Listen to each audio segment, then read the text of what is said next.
नमस्कार दोस्तों, मैं हूं हिमलेश देवांगन छत्तीसगढ़ के धमतरी ज़िले से। आज के इस वीडियो में हम बात करने वाले हैं मुर्गियों में होने वाली गंभीर बीमारी, जिसे हम ऊँघने वाली बीमारी कहते हैं। अलग अलग एरिया में अलग अलग नामों से जाना जाता है।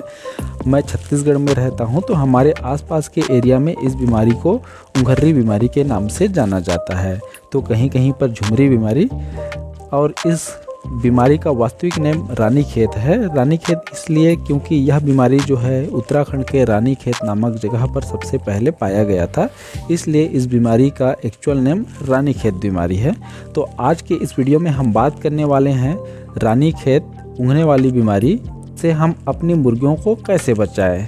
तो अंत तक हमारे वीडियो पर बने रहें। यदि आप हमारे YouTube चैनल पर नए हैं या आपने हमारे चैनल को सब्सक्राइब नहीं किया है, तो हमारे चैनल को सब्सक्राइब कर लीजिए, ताकि भविष्य में आने वाली नई नई जानकारी आपको मिलती रहे।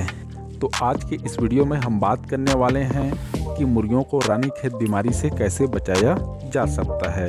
अक्सर देखा जाता है कि जो किसान कम संख्या में मुर्गी पालन करते हैं, उनकी मुर्गियों पे यह बीमारी ज़्यादा देखा जाता है। यदि अपने आसपास के एरिया में किसी की भी मुर्गियों में यह बीमारी आती है, तो उस एरिया के, उस गांव के पूरी मुर्गियों में यह बीमारी जो है फैल जाती है।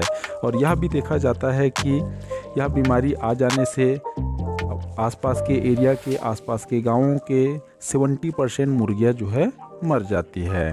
कुछ ही मुर्गियां जो है बच पाती है।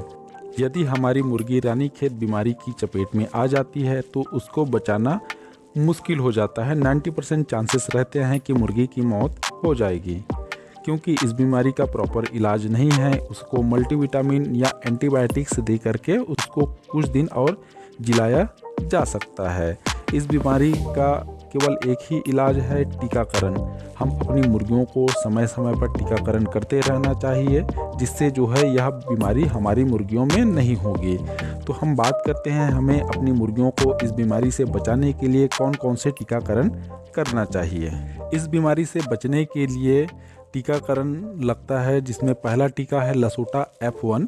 यह टीका जो है, जब मुर्गी जो है अंडे से निकलती है, उसके बाद 7 दिन बाद यह टीकाकरण लगता है। यह टीका आप मुर्गी के आँख में, नाक में या पानी में डाल करके मुर्गियों को दे सकते हैं। लेकिन याद रहे, इस टीका का कोल्ड चेन मेंटेन करना बहुत ज़रूरी होता है। 2 डिग्री से 8 डिग्री के बीच में इसका कोल्ड चेन मेंटेन करना होता है। और इस टीके का इस्तेमाल केवल एक बार ही कर सकते हैं। यदि जो टीका बच जाता है, तो उसको कहीं दूर जा कर के फेंक देते हैं या ज़मीन में गड़ा देते हैं। उसको दोबारा यूज नहीं किया जा सकता है। लसोटा F1 या जो है मुर्गी की 7 दिन की उम्र में लगता है।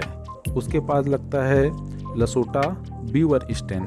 यह जो है मुर्गी की उम्र जब 21 दिन का हो जाता है, तीसरा सप्ताह 21 दिन का हो जाता है, तो लसोटा बीवन स्टेन लगाते हैं।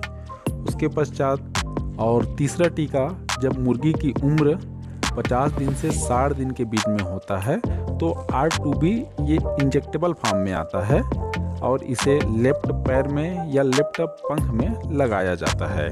तो मात्र यह 3 टीकाकरण करने से आपकी मुर्गी जो है रानीखेत बीमारी से बच जाएगी।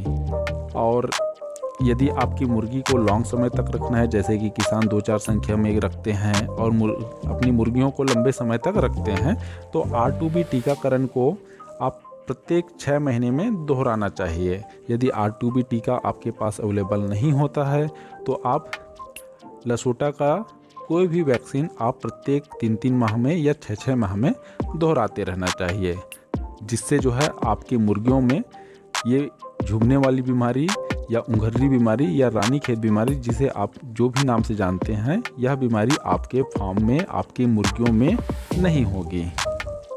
तो ये था रानीखेत बीमारी की टीकाकरण के बारे में जानकारी। यदि जानकारी अच्छी लगी हो, तो हमारे चैनल को सब्सक्राइब कर लीजिए, ताकि भविष्य में आने वाली नई नई जानकारी आपको मिलती रहे।